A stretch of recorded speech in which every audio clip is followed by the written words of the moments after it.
नमो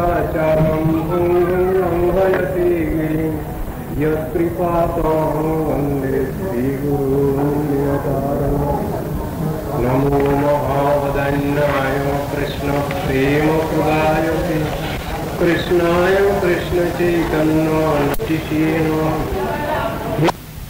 करुणासिन्धो दीनबन्धो जगत्पते गोपेश गोपिकान्त राधाकान्त नमोऽस्तुते तप्त कंचन गौरांगी राधे वृंदावनेश्वरी वृषभानुसुते देवी प्रणमामि हरिप्रिये वृंदायै तुलसीदेव्यै प्रियायै केशवश्च च कृष्णो भक्तिप्रदे देवी सत्यवत्यै नमो नमः नारायणं नमस्कृत्य नरं चैव नरोत्तमं देवीं सरस्वतीं व्यासं ततो जयमुदीरयेत् अनादिदेवं करुणानिधानं कमलावर्णं सुजितावतारम् अपार संसारसमुद्रसेतुं भजामहे भागवतस्वरूपं मञ्चाकल्पतरुभ्यश्च कृपासिन्धुभ्यैव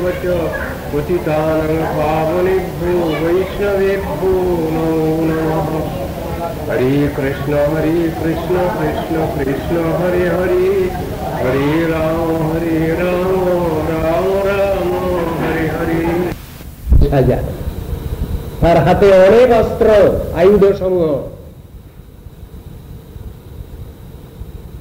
আরো তিনটে চাবুক তার কাছে আছে আলাদা। সে তিনটে চাবুক কি? আধ্যাত্মিক, আদিভৌতিক, আদিদৈবিক, এই তিন চাবুক নিয়ে বসে আছেন তিনি, সেই মহামায়া দুর্গা দেবী। আধ্যাত্মিক তাপ মানে মানসিক কষ্ট, যত রকমের আদি ব্যাধি যত রকম আছে এবং যত রকমের মানসিক কষ্ট আছে, এটা হলো আধ্যাত্মিক তাপের অন্তর্গত। আদি ভৌতিক তাপ প্রাণী জগৎ থেকে যেসব কষ্ট আছে, কিরকম? সাপে কামড়ালো, বাঘে ধরলো, কুকুরে কামড়ালো, বেড়ালে কামড়ালো, এইগুলো হলো আদি ভৌতিক তাপ, প্রাণী জগৎ থেকে কষ্ট। আদি দৈবিক তাপ, দেবতাগণ থেকে যে কষ্টগুলো আসছে আমাদের, অতিবৃষ্টি, বান, বন্যা, প্লাবন, করকাপাত, অগ্নুৎপাত, এগুলো হলো সব আদিদৈবিক তাপ।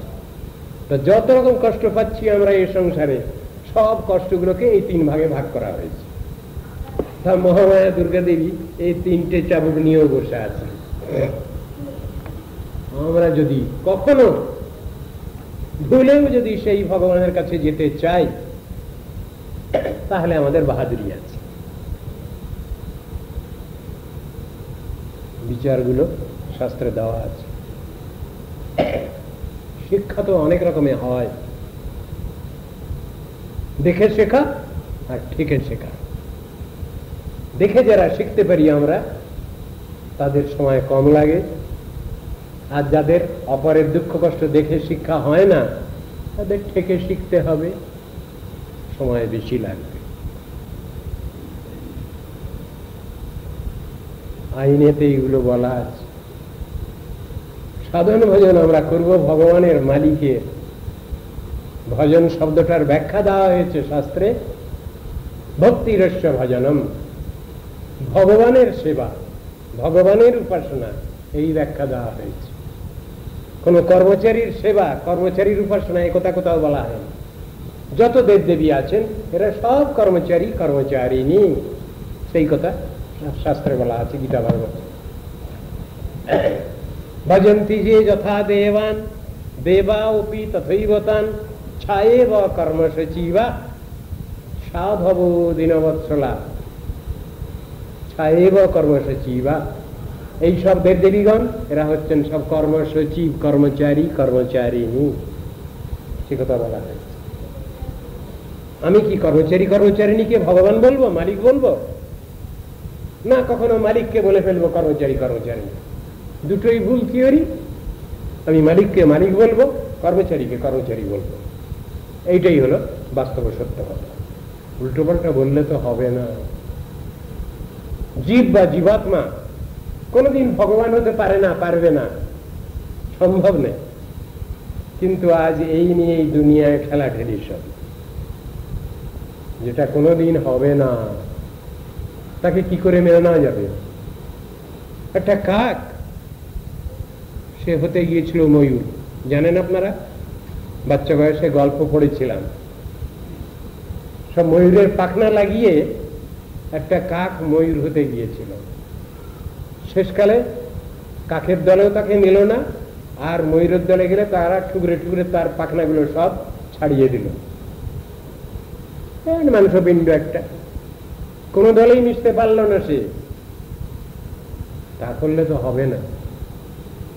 শাস্ত্রের উদাহরণ দিয়ে বোঝানো হয়েছে, একটা কাকের ঠোঁট যদি সোনা দিয়ে মুড়ে দেওয়া হয়, তার পা গুলো যদি সব সোনা দিয়ে মুড়ে দেওয়া হয়, মণিমাণিক্য দিয়ে যদি মুড়ে দেওয়া হয়, এক একখানা পাখা যদি গজরাজ মুক্তা দিয়ে মুড়ে দেওয়া হয়, তাহলে কি কাক কোনদিন রাজহংস হতে পারবে? উদাহরণ দিয়ে বোঝানো হলো, কাকস্য চঞ্চু যদি স্বর্ণযুক্তা মাণিক্য যুক্তং চরণং চৌতস্য একৈক পক্ষে গজরাজ মুক্তা তথাপি কাক নচরাজ হংস। হে জীব, তুমি কেন ব্রহ্ম হতে চাচ্ছ? তুমি কেন ভগবানের সিংহাসন দখল করতে যাচ্ছ? মূর্খ কোথাকার অর্বাচীন। তুমি যা তাই থাকবে। কবি এক জায়গায় বললেন, more than a man you cannot be. আমাদের লর্ড মেকলে তিনি বললেন, এর বাংলা অনুবাদ কি হলো? সবার উপর মানুষ সত্য, তাহার উপরে নাই। গালভরা আওয়াজ। কবি কি বুঝাতে চাইলেন? সবার উপর মানুষ সত্য মানে ভগবানের উপরে না, ভগবান সৃষ্ট যত প্রাণী তার মধ্যে মনুষ্য শ্রেষ্ঠ, সেটা বুঝাতে চেয়েছে। ভগবান কি সৃষ্টি করলেন? প্রথমে জল, 3 ভাগ জল পৃথিবীর, 1 ভাগ স্থল। তারপরে তিনি জলজ প্রাণী সৃষ্টি করলেন। তারপরে তিনি উভচর প্রাণী সৃষ্টি করলেন। উভচর প্রাণী এই কচ্ছপ টচ্ছপ, এইসব কঞ্চ, শেল, এসব। তারপরে তিনি উরগ প্রাণী সৃষ্টি করলেন। উরগ প্রাণী এই সাপটাপ, এইসব জাতীয় রেপটাইলস, এদের সৃষ্টি করলেন। তারপরে ভগবান পাখি সৃষ্টি করলেন। তারপরে ভগবান পশু সৃষ্টি করলেন। এসব সৃষ্টি করেও ভগবানের মনে আনন্দ হচ্ছিল না। কেন? এদের সৃষ্টি করলাম, এদের সঙ্গে আমার কোনো ভাবের আদান প্রদান হবে না, এরা আমার অন্তর বুঝতে পারবে না। তখন ভগবান তার নিজের আকারের মতো একটা আকার দিয়ে মানুষকে সৃষ্টি করলেন, নরাকার, পরব্রহ্ম ভগবান। ও আকারটা, অরিজিনাল আকারটা হলো ভগবানের, সেরকম একটা আকার দিয়ে মানুষকে সৃষ্টি করলেন। তাকে দিলেন কি? ঐশ্বর্য, জ্ঞান, বুদ্ধি, বিবেক, বৈরাগ্য, বিচক্ষণতা, সবকিছু দিয়ে সৃষ্টি করেছেন সেই ভগবান মানুষকে। আমি তোমাকে এই এই সম্পদের অধিকারী করলাম, এর অপব্যবহার করবে না, যেন মিসইউজ না হয়, সাবধান বলে দিলেন ভগবান। তো সেই মানুষ যখন সাধন ভজন করতে এগিয়ে চলে সদ্গুরু পদাশ্রয়ে, তখন তাকে বলা হয় বিকচিত চেতন মনুষ্য। সাধারণ মানুষকে বলা হয়েছে মুকুলিত চেতন মনুষ্য। সাধন ভজন প্রয়াসী ব্যক্তি, সাধক সাধিকা, তাদের বলা হয় বিকচিত চেতন মনুষ্য। যখন সাধনে সিদ্ধি লাভ করেন তারা, তখন তাদের বিশেষণ হয় পূর্ণ বিকচিত চেতন মনুষ্য বা সিদ্ধ মহাত্মা, এই বিশেষণ হয় তাদের।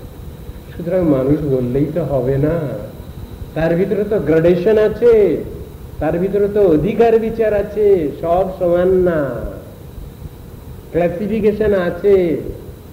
শ্রেণীহীন সমাজ যারা গড়তে চাচ্ছেন, বোকার হাড্ডি তারা, তাদের মতো বোকা লোক দুনিয়ায় নেই। শ্রেণীহীন সমাজটা কি হবে? ক্লাসিফিকেশন থাকবে না? Class 2, class 3, class 4, class 6, class 10 থাকবে না? ক্লাসিফিকেশন থাকবে না? BA, BSc, MSc, BCom, MCom এসব থাকবে না? ক্লাসিফিকেশন থাকবে না? মূর্খের মতো কথা বললেই হবে?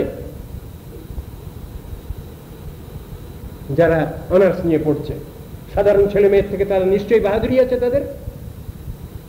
ক্লাসিফিকেশন না ওটা। শ্রেণীহীন সমাজ গড়তে চাচ্ছেন এরা, মূর্খের ডিম সব। শ্রেণীহীন সমাজ কি এবার? এই উচ্চাওচ ভাব সবসময় থাকবে। যেমন ইংরেজি গ্রামার পড়তে গেলে গুড, বেটার, বেস্ট আছে, তেমনি ব্যাড, ওয়ার্স, ওয়ার্স্টও আছে। চিরদিন আছে, চিরদিন থাকবে। ওটা মূর্খামি করলে হবে না। সব জিনিসটা বুঝতে হবে, শাস্ত্র দৃষ্টি নিয়ে বুঝতে হবে। মূর্খামি করে কিছু বললেই সেটা বিশ্বের যারা বিদ্বৎ জনবরেণ্য আছেন, বিশ্বের যারা চিন্তাশীল মনীষী আছেন, তারা ওটাকে মেনে নেবেন না। মুষ্টিমেয় মূর্খ সেটা বলতে পারে, চিৎকার করতে পারে।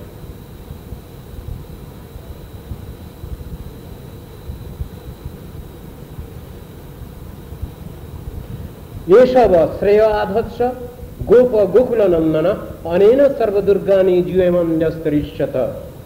তারপর আবার বলছেন, গোপ এবং গোকুলের আনন্দবর্ধক এই বালক তোমাদের মঙ্গল বিধান করবেন। সে কি? এটা বাচ্চা শিশু, সে গোকুলের আনন্দবর্ধন করবে? আবার তার মা বাপকেও বলা হচ্ছে। গর্গ ঋষি বলছেন, তোমরা তো মা বাপ, তোমাদেরও কল্যাণ বিধান করবে এই ছেলেটা। তাহলে কেমন ছেলেটা সে? তার পিতামাতারও মঙ্গল করবে সে। তোমরা ইহার প্রসাদে অনায়াসে সর্ববিঘ্ন অতিক্রম করবে। সর্ববিঘ্ন অতিক্রম করতে পারবে তোমরা। তাহলে ওই ছেলেটা কি? ছেলে তো ছেলে নয়, দেবতা নিশ্চয়। স্বয়ং ভগবান পুত্র হয়ে এসছেন, তো ওই জন্য কথাটা হচ্ছে এখানে। সাধারণ শিশু হলেও কথা বলা চলতো না।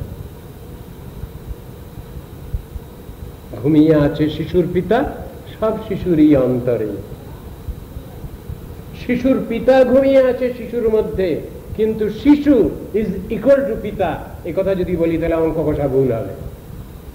শিশু কোনোদিন বড় হবে, সে কোনোদিন পিতা হবে, কিন্তু শিশুই পিতা এ কথা বলা চলবে না। ছাত্রই শিক্ষক যদি এ কথা বলা হয়, মূর্খামি হবে। ছাত্র কোনদিন লেখাপড়া শিখে সে শিক্ষকতা করতে পারে, কিন্তু ছাত্রই শিক্ষক এ কথা মেনে নেওয়া যাবে না। বিচারাধীন আসামি, তাকে যদি বলি আমি হাকিম, মূর্খামি হবে। বিচারাধীন আসামি, সে কোনোদিন মানুষ হয়ে লেখাপড়া শিখে সে হাকিম হতে পারবে, কিন্তু বিচারাধীন আসামি হাকিম নয়, ওটা মেনে নেওয়া হবে না। সব জিনিসই তো একটা যুক্তি আছে, তত্ত্ব আছে, সিদ্ধান্ত আছে, সেই অনুসারে সবটাকে মেনে নিতে হবে। এখানে গর্গ ঋষি বলছেন, তোমার এই ছেলেটা নন্দ মহারাজ সমস্ত গোকুলে সমগ্র জগতের কল্যাণ বিধান করবে। তোমরা এর দয়ায় কৃপায় সর্ববাধা বিঘ্ন সব অতিক্রম করবে। পুরাণেন ব্রজপতি সাধব দস্যু পীড়িতা অরাজকে রক্ষমানা দীর্ঘদস্যুন সমাধিতা সমেহিত। ঘুরিয়ে ঘুরিয়ে বলছেন, সোজাসুজি বলছেন না। এখন বলছেন কি, দেখো তোমার ছেলেটা কে জানো? যখন দেবাসুর সংগ্রাম হয়েছিল সেই সময়ে তোমার এই ছেলেটার প্রভাবে, দয়ায়, কৃপায় সব দেবতাগণ যুদ্ধে জয়লাভ করেছিলেন। সেই ছেলেটা এই তোমার এই ছেলের দয়াতে দেবাসুর সংগ্রামে দেবতারা জয়লাভ করেছিলেন। দেবতাদের কোনো অহংকার করবার কিছু নাই, দেবতাদের চেষ্টায় জয়লাভ হয় নাই, তোমার এই ছেলের শুভেচ্ছা শুভাশীর্বাদী তারা জয়লাভ করেছিলেন। তারই কৃপায় এরা সুরক্ষিত হয়েছিলেন দেবতারা। জয় তস্মিন মহাভাগা প্রতিং কুর্বন্তি মানবা নারোয়ম অভিযান অভিবন্তেতান বিষ্ণু পক্ষানি বা আসুরা।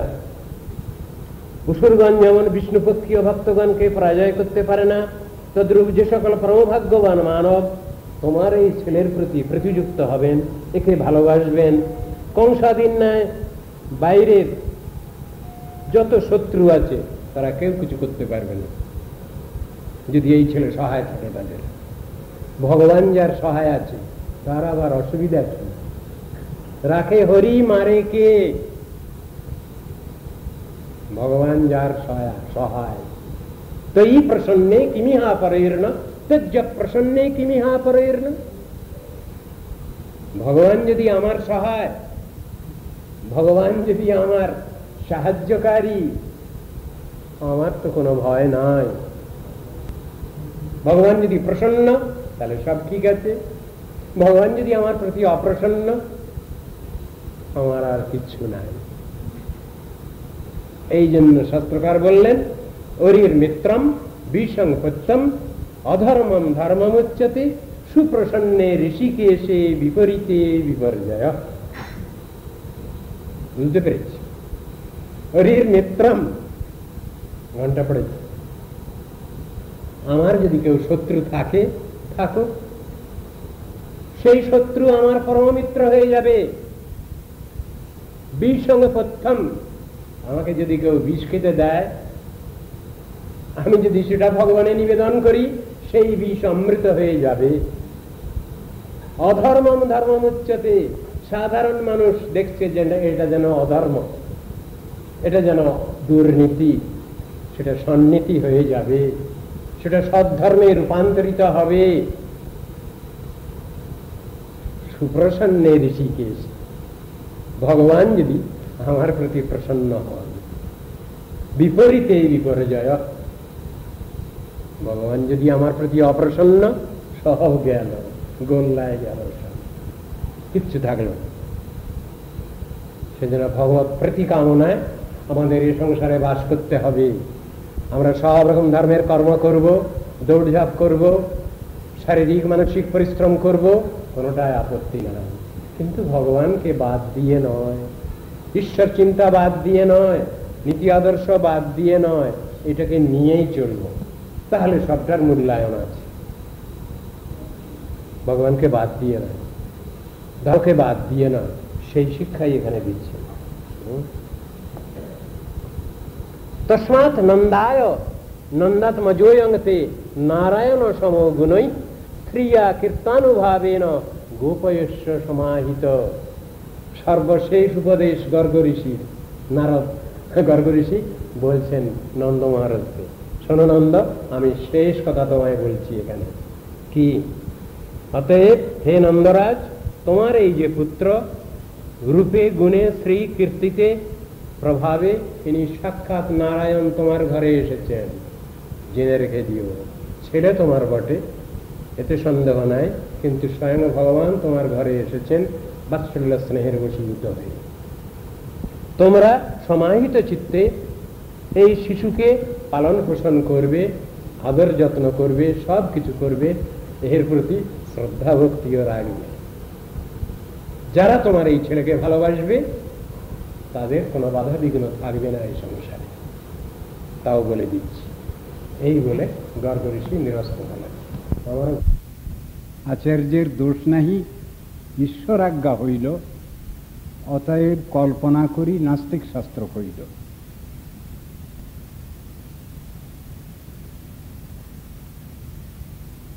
শঙ্করাচার্য যে মায়াবাদ, নির্বিশেষবাদ প্রচার করেছেন, সেটা যারা গ্রহণ করবে তারা সেই দোষে দোষী। অর্থাৎ যারা ভগবদ বিরোধী, ভগবানকে যারা মানে না, তারাই ওই বিচারের মধ্যে আবদ্ধ হবে, এবং সেইটাই কষ্টকর অবস্থা।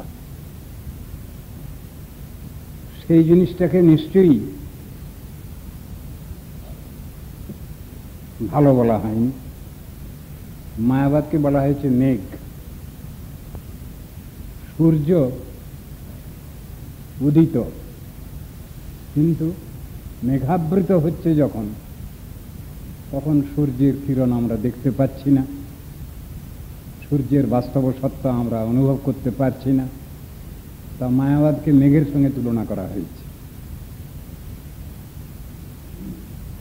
মায়াবাদ রূপ মেঘ যখন শতপ্রকাশিত সূর্যকে, চিৎ সূর্যকে ঢাকতে চাচ্ছে, সেটা আমাদের পক্ষে ভালো অবস্থা নয়।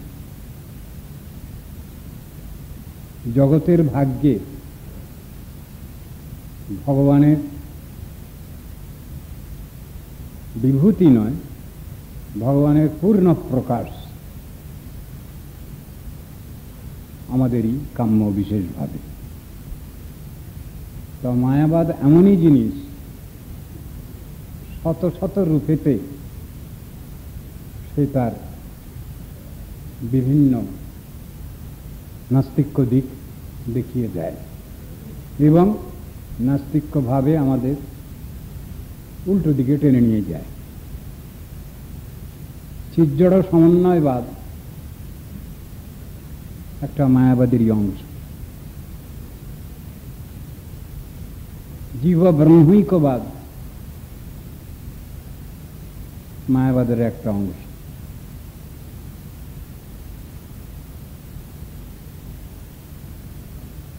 এইভাবে মায়াবাদ বিভিন্ন দিকে নাস্তিকতার শত সহস্র দিক অন্ধকারে আবৃত করছে। এই অবস্থায় শুদ্ধ জীবাত্মার আত্মস্বরূপ জিজ্ঞাসা বাধাপ্রাপ্ত হচ্ছে এবং সে কি করবে, তার প্রকৃত সাধন ভজন কি, তার আত্মজিজ্ঞাসা কি, তার উপরওয়ালা কি, ঠিক এসব প্রশ্নের মীমাংসা হচ্ছে না। সেই জন্যই মায়াবাদের বিরুদ্ধে জিহাদ ঘোষণা। মায়াবাদ মানেই নাস্তিকতা। এই পৃথিবীতে যত রকম ধরনের নাস্তিকতা আছে, মায়াবাদের মধ্যে সবটাই আছে, সবটাই অনুচ্যুত, যত প্রকার নাস্তিকতা। সেই মায়াবাদ যদি বিদূরিত না হয়, তাহলে শুদ্ধ জীবাত্মার স্বরূপ জিজ্ঞাসার ব্যাঘাত হয়, শুদ্ধ জীবাত্মার স্বরূপ প্রকাশে বাধা আসে। এই জন্যই সাধুগুরু বৈষ্ণবের আচার্যবর্গের মায়াবাদের বিরুদ্ধে জিহাদ করছে। আজকাল এসব চিন্তাভাবনা উঠে গেছে। দার্শনিক বিচার জগতে রয়েছে। দর্শনও দুই রকম, আস্তিক্য দর্শন, নাস্তিক্য দর্শন। মানুষ সবই আজকাল গুলিয়ে ফেলছে, সবটাকেই তারা ভালো বলে মেনে নিতে চাচ্ছে। অর্থাৎ বিষ এবং অমৃত দুটাকেই তারা একই বলতে চাচ্ছে। শাস্ত্র আলোচনা করতে গেলেও দেখা যায় দুটো দিকে আলোচনা। দার্শনিক জগৎ দ্বিধা বিভক্ত, একটা আস্তিক্য দর্শন, একটা নাস্তিক্য দর্শন। কিন্তু বর্তমান দুনিয়ার অবস্থা এমন হয়েছে, আস্তিক্য নাস্তিক্য দুই দর্শনকেই একই পর্যায়ে ফেলছেন আজকালকার বিশেষ মস্তিষ্কওয়ালা ব্যক্তিগণ। আশ্চর্য লাগে, যারা ভগবানকে স্বীকার করছেন তারাও যা, আর ভগবানকে যারা অস্বীকার করছেন তারাও তাই।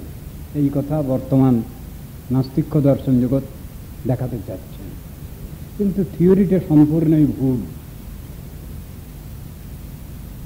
ভালো মন্দের বিচার যেখানে এক, সদসৎ বিচার যেখানে এক, আসুর ভাব দৈবী ভাব যখন এক, ঠিক এই জিনিসই বর্তমানে বাজারে চলছে। গীতা ভাগবত আলোচনা করলে আমরা সেটা দেখছি না। কৃষ্ণ নিজেই বলছেন অর্জুনকে, তার প্রিয় সখা অর্জুনকে বলছেন, দেখো অর্জুন, জগতে দুই রকম লোক আছে। দৌভূত স্বর্গ লোকেস্মিন দৈব আসুরৈব। বিষ্ণু ভক্ত ভবের দৈব আসুরস্তদ বিপর্যয়। যারা ভগবত ভক্ত তারা হইল দৈবী ভাবাপন্ন, আর এর বিরোধী যারা তারা হলো আসরিক জন, নাস্তিক ব্যক্তি। তারা আস্তিক আর নাস্তিক দুই এক পর্যায়ভুক্ত কখনো হতে পারে না, হওয়া উচিত নয়। কিন্তু বর্তমান যে নাস্তিক্য দার্শনিক জগৎ, এরা সবটাকেই একই বিচারের মধ্যে ফেলে দিতে চাচ্ছেন। কিছুক্ষণ আগেই শুনলাম আমাদেরই একজন গুরুবর্গের মধ্যে পূজ্যপাদ শ্রীমৎ ভক্তি সর্বস্ব গিরি মহারাজ আমার গুরুপাদ পদ্মের কাছে আসছিলেন। তিনি বলতে বলতে আসছেন, কেশব তুয়া জগত বিচিত্র। আমার গুরুপাদ পদ্ম বলছেন, কেশবের মাথায় কে? কেশব গিরি ধারণ করেছিলেন, সেই কথাটা বলে তাকে সম্মান প্রদর্শন করলেন। কেশব তুয়া জগত বিচিত্র যে কীর্তনটা আছে, আমার বলার উদ্দেশ্য সেই সাবজেক্ট ম্যাটারটা। কেশব তুয়া জগত বিচিত্র, করম বিপাকে ভববন ভ্রময়ী, এক হল রঙ্গ বহু চিত্র।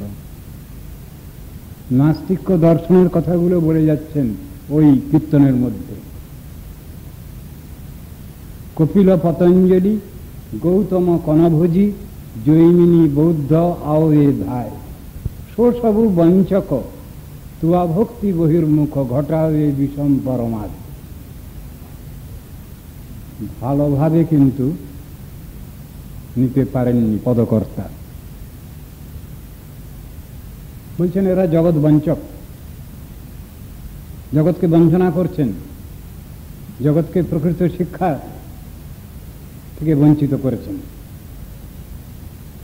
তো যারা জগৎকে প্রকৃত শিক্ষা, ভগবত শিক্ষা, ভগবত ভজন শিক্ষা থেকে বঞ্চিত করছেন, তাদের ভালো বলবো কি করে? তারপর জগৎ ধ্বংসের কার্যই করছেন। যাতে জগৎ সংরক্ষিত হয়, ঠিক পথে চলে, সেই শিক্ষাটাই তো আমাদের গ্রহণ করতে হবে।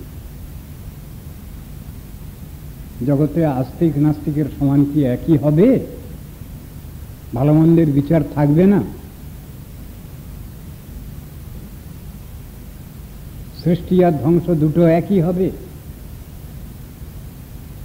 পার্থিব জগতের যতগুলো কথা আছে, দার্শনিক জগতে যতগুলো কথা আছে, সবগুলোই দুই ভাগে ভাগ করা হয়েছে। স্নেহ মমতার কথাই ধরা যাক। স্নেহ মমতা নিয়ে যদি আমরা আলোচনা করি, তাহলে স্নেহ মমতাও দুরকম। পার্থিব জগতের স্নেহ মমতা, এর দ্বারা আমাদের খুব বেশি দূর কল্যাণ হয় না। খুব বেশি পর্যন্ত যদি হয় স্বর্গ, তার থেকেও যদি কিছু বেশি চিন্তা করি, তাহলে সপ্তমেতে যাবে, ভূর্ভুবস্বর মহাজন তপসত্য পর্যন্ত আমরা এই ভূলোকে বাস করছি। এরপরে আছে ভুবলোক, অর্থাৎ পিতৃলোক। থার্ড ডাইমেনশনে আছে স্বরলোক, স্বর্গ। এখানে কারা যায়? পুণ্যকামী ব্যক্তি, তাদের স্বর্গে গতি হয়। তারপরেই বলছেন, যারা গুরুগৃহে থেকে ব্রহ্মচর্য পালন করেন, গুরুদেবের আদেশ নির্দেশ, শাস্ত্রের আদেশ নির্দেশ নিয়ে চলেন, তাদের গতি পরবর্তী স্টেজে, মহালোকে। তারপরে বলছেন উপকুরবান বৃহৎব্রতী, সেকশন ভাগ করেছেন, তাদের কেসটা পরে। তারপরে বানপ্রস্থিদের কেস এসেছে, তারপরে সন্ন্যাসীদের। এই পর্যন্ত এক ধরনের ব্যবস্থা। কিন্তু যারা সাধন ভজন করে আরো উন্নততম স্থানে যাচ্ছেন, তাদের গতি বৈকুণ্ঠ গতি, তাদের বিরজার পরপারে। कृष्णभक्तावैस्तदालय कृष्णाय कृष्णभक्ताय तद्भक्ताय नमो नमः। हरे कृष्ण कृष्ण कृष्ण हरे हरे हरे राम राम राम हरे हरे। আমরা শ্রীমদ্ ভাগবত দশম স্কন্ধ অষ্টম অধ্যায় করেছিলাম। কাল যতটুকু হয়েছে তারপর থেকে আজ আরম্ভ করছি। কৃষ্ণ জন্মগ্রহণ করেছেন, বামদেব তার পূর্বে জন্মগ্রহণ করেছিলেন, স্থাপন করেন। ঘটনা এই ঘটেছিল, পূর্ববাসীগণ সবাই মনে করল যে দেবকীর গর্ভপাত হয়েছে, মিসক্যারেজ হয়েছে, কিন্তু ঘটনা তা নয়। সেই ছেলেটি হচ্ছে বলদেব। প্রথমে তার নামকরণ হচ্ছে। এই যে রোহিণী পুত্র স্বীয় গুণে ইনি শরীরবর্গকে আনন্দ দান করেন, এই জন্যে এর এক নাম থাক রাম। দ্বিতীয় নাম শারীরিক বলাধিক্য হেতু লোকে একে বলদেব বলে বলবে। দুটো নাম হলো, দ্বিতীয় নাম হলো বলদেব, আর তৃতীয় নাম বসুদেব ও তুমি নন্দ। এই দুই কুলের সঙ্গে সম্পূর্ণ যোগাযোগ রক্ষা করছেন ইনি, এই জন্যে এর নাম থাকবে শঙ্কর্ষণ। তাহলে প্রথম ছেলেটার তিনটে নাম হলো, একটা হলো বলদেব, একটা হলো রাম বলরাম, আর একটা হলো শঙ্কর্ষণ। এই তিনটে নাম হলো। এখন নন্দ মহারাজের ছেলের নামকরণ হচ্ছে। এখন নামকরণটা বড় মুশকিল। ওটা তো সহজ হয়ে গেল, কিন্তু যখনই নন্দ মহারাজের ছেলের নামকরণ আরম্ভ করছেন সেই সময় অনেক চিন্তা ভাবনা, ধ্যানে বসে গেছেন তখন বিশেষভাবে, তা নাহলে নামটা আসছে না। উনি যে নাম দেবেন সব নামটা গুলিয়ে যাচ্ছে এক কৃষ্ণ নামে। যত নাম মনে করেন সবটাই কৃষ্ণ নামেতে, সবটা মিশে যাচ্ছে, মার্চ করছে। আসন বর্ণাস্ত্রয়োজস্য গৃহ্ণত অনুযুগমতনু শুক্ল রক্ত স্থাপিত ইদানীং কৃষ্ণতাঙ্গত। বলতে বাধ্য হচ্ছেন, ব্যাখ্যা দিতে বাধ্য হচ্ছেন গর্গ ঋষি। দেখো নন্দরাজ, তোমার এই ছেলের নামকরণ করা বড় মুশকিল হয়ে যাচ্ছে আমার। কেন তোমার মুশকিল হচ্ছে? আমি ধ্যানেতে দেখতে পাচ্ছি সব জিনিস। তোমার এই যে বাচ্চাটা, এ পূর্বে বিভিন্ন যুগেতে বিভিন্ন মূর্তি বিভিন্ন নাম নিয়ে এসেছে। আমার এই ছেলেটা আমি দেখতে পাচ্ছি, ধ্যানেতে দেখতে পাচ্ছি, জানতে পারছি। কি কি? প্রতি যুগেই তোমার এই ছেলেটা আসে, যখনই দরকার হয় ভূভার হরণের জন্য আসে। শুক্ল রক্ত পীত বর্ণ এর দেখা যাচ্ছে। শুক্ল বর্ণ মানে তপস্যা মূর্তি, সত্যযুগে তোমার এই ছেলেটার হয়েছে। তারপরে রক্তমূর্তি মানে যাগ যজ্ঞ মূর্তি, ত্রেতা যুগে হয়েছে। তারপরে পীতমূর্তি মানে কলিযুগে ইনি পীতমূর্তিতে আসবেন, পীত গৌরাঙ্গ মূর্তিতে আসবেন। বর্তমানে ইনি কৃষ্ণ রূপতা প্রাপ্ত হয়েছেন, কৃষ্ণ ইদানীং কৃষ্ণতাঙ্গত। আমি তো দেখতে পাচ্ছি, এর কি নামকরণ করবো আমি? যা কিছু নাম আমার মনে আসছে সব নাম কৃষ্ণ কৃষ্ণ, এই নামেতে সব ডুবে যাচ্ছে। আমি তো নতুন করে কোনো নাম রাখতে পারছি না। প্রাগয়ং বসুদেবস্য কুচিৎ জাতস্তবাত্মজ। তোমার এই ছেলে পূর্বে একবার বসুদেবের ঘর হয়ে এসেছে। বসুদেবের ঘরে তোমার এই ছেলে জন্মগ্রহণ করেছে, সেই জন্য তার নাম হয়েছে বাসুদেব কৃষ্ণ। সেই জন্য এর নাম হয়েছে দেবকী নন্দন কৃষ্ণ। এ নাম হয়েছে বাসুদেব ইতি শ্রীমান অভিজ্ঞাসম প্রচক্ষতে। সেই জন্য লোকে একে বাসুদেব কৃষ্ণ বলেও সম্বোধন করে। আরো এক ঘর হয়ে এসছে একই সময়ে। কালকে বলেছি আপনাদের, একই সময়ে বসুদেবের কারাগারে কংসের কারাগারে বসুদেব দেবকীর সামনে চতুর্ভুজ মূর্তিতে শঙ্খচক্র গদাপদ্মধারী রূপেতে ভগবান কৃষ্ণ আবির্ভূত হয়েছেন। রাত্রদীপ প্রহরে ভাদ্র মাসে কৃষ্ণাষ্টমী তিথিতে। ঠিক সেই একই সময়ে অষ্টমী তিথি থাকতে থাকতে নন্দালয়েও মা যশোদা জগৎ সন্তান প্রসব করেছেন। অষ্টমী তিথি থাকতে থাকতে তিনি কৃষ্ণকে প্রসব করেন এবং যখন নবমী তিথি পড়ে গেল তখন তিনি যোগমায়া দেবীকে প্রসব করলেন। বর্ণনা আছে একই সময়, একটু সময়ের কম বেশি হয়নি। গর্ভকালে তু অসম্পূর্ণে 9 মাস 10 দিন কি 10 মাস 10 দিন একটা হিসেব আছে, কিন্তু এখানে অসম্পূর্ণ গর্ভকাল বলছেন, মানে 8 মাসে। 8 মাসে ছেলে হচ্ছে, দুই জায়গায় একই সময়। গর্ভকালে তু অসম্পূর্ণে মাসি তে স্ত্রীয়, 8 মাসে তে স্ত্রীয় মানে দুইজন, কে কে? দেবকী দেবী, ওদিকে যশোদা দেবী। দেবকী চ যশোদা চ সুশুভা তদা, একই সময়ে সন্তান প্রসব করছেন। ভগবানের অলৌকিক লীলা, অসমর্থ লীলা, এটা সাম্য নয়। আর সাধারণ মানুষকেও ভগবান তার পিতামাতা বলেও মেনে, বিশেষ ক্ষেত্র।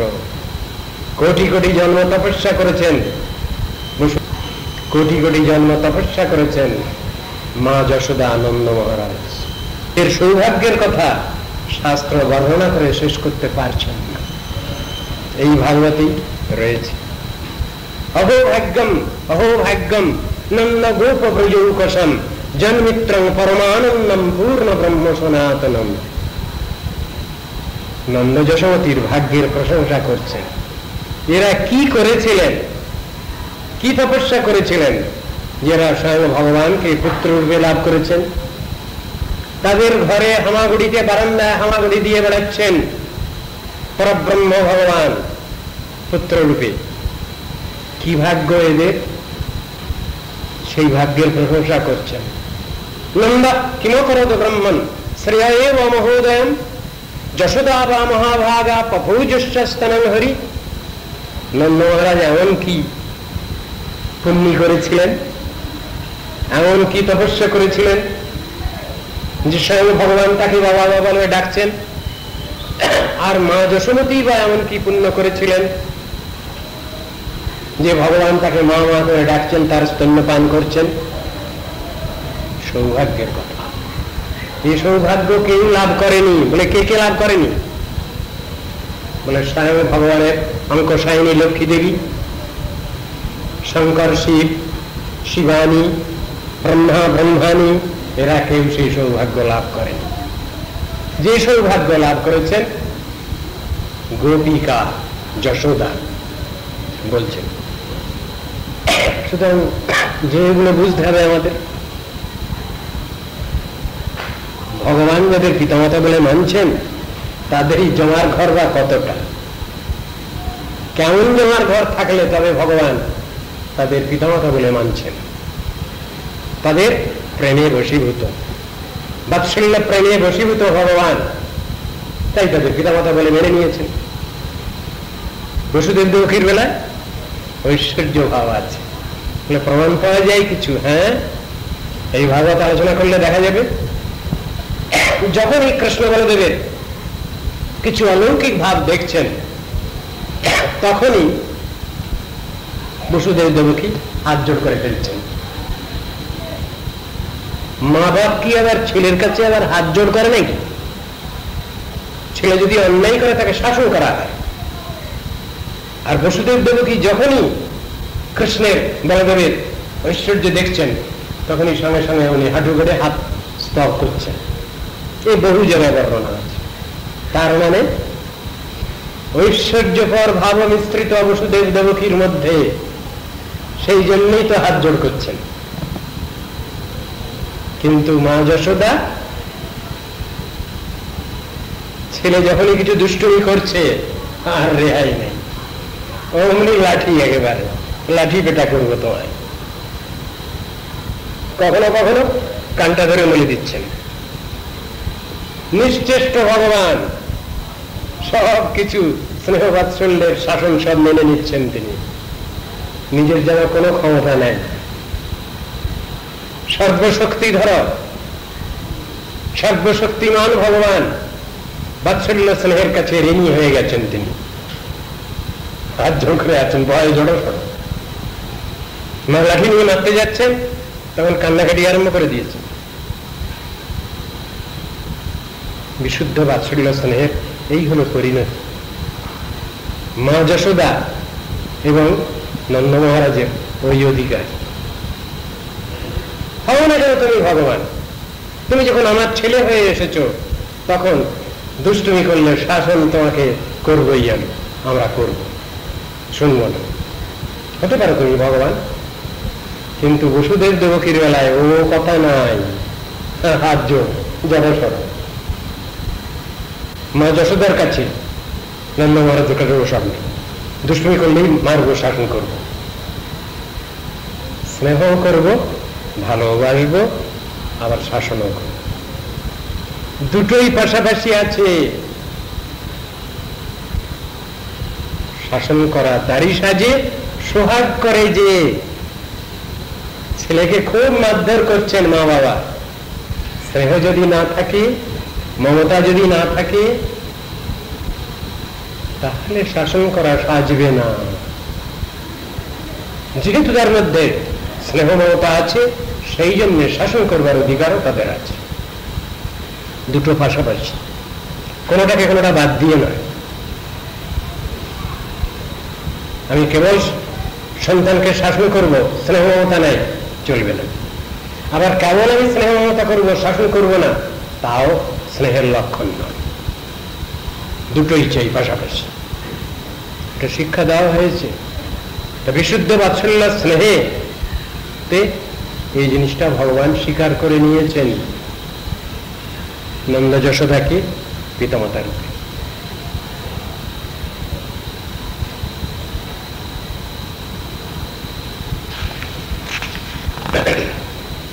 হে নন্দরাজ, তোমার এই যে ছেলে, এই পূর্বে একবার বসুদেব দেবকীর ঘর হয়ে এসেছে, সেই জন্য লোকে একে বাসুদেব কৃষ্ণ বলে,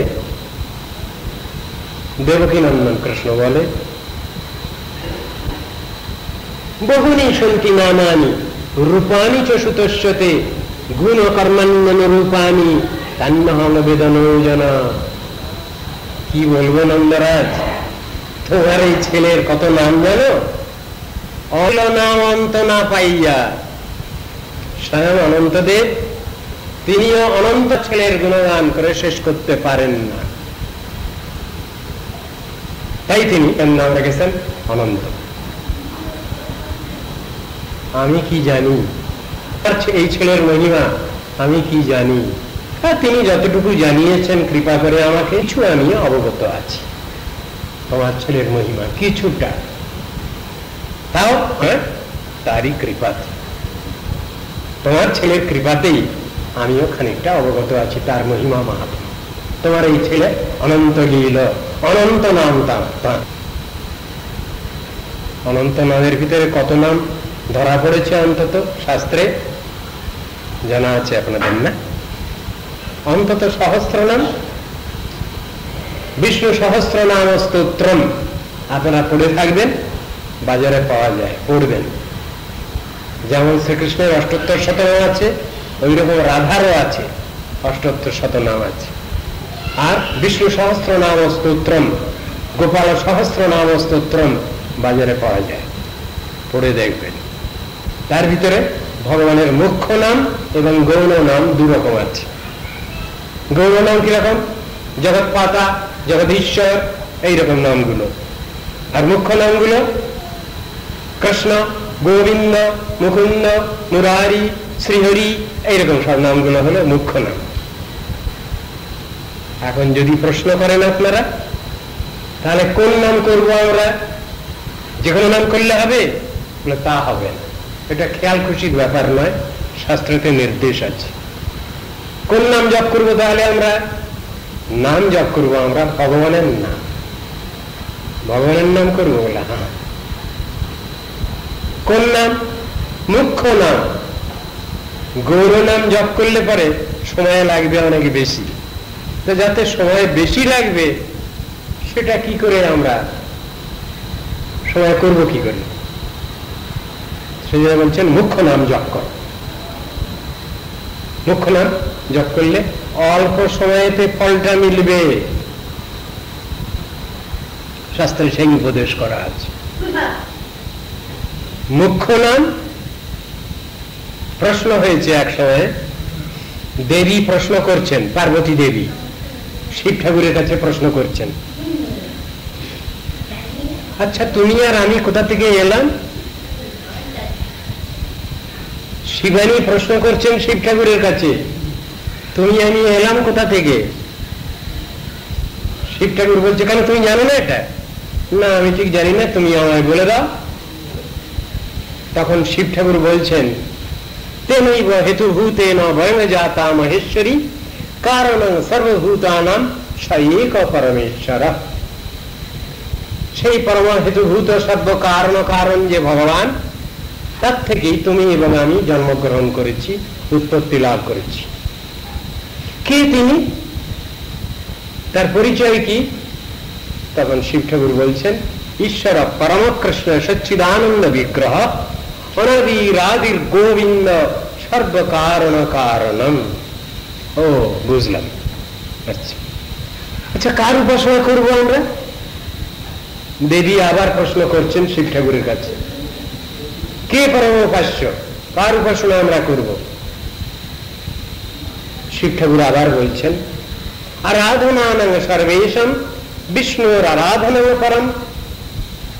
ও তাহলে ভগবানের উপাসনা করবো? বলে হ্যাঁ ভগবানের উপাসনা। এর থেকে আর বড় কথা কিছু আছে? হাসতে লাগলেন শিব ঠাকুর। হ্যাঁ আছে। কে? তস্মাৎ পরতরণে দেবী তদীয়ানাং সমর্চনম। সেই ভগবানকে যারা প্রেম ধরে বেঁধে ফেলছেন, সেই ভক্তের সেবার দ্বারাই ভগবানের সেবা লাভ হবে। এই জন্য আমি মনে করি প্রথমে ভক্তের সেবাই করতে হবে আগে, এবং ভক্তের সেবার মাধ্যমে ভগবানের সেবা প্রাপ্তি। বুঝলাম। তৃতীয় প্রশ্ন দেবীর শিব ঠাকুরের কাছে, কোন নাম জপ করব? শিব ঠাকুর বললেন, রাম রামেতি রামেতি রমে রামে মনোরমে সহস্রনাভিস্তুল্যং রাম নাম বরাননে।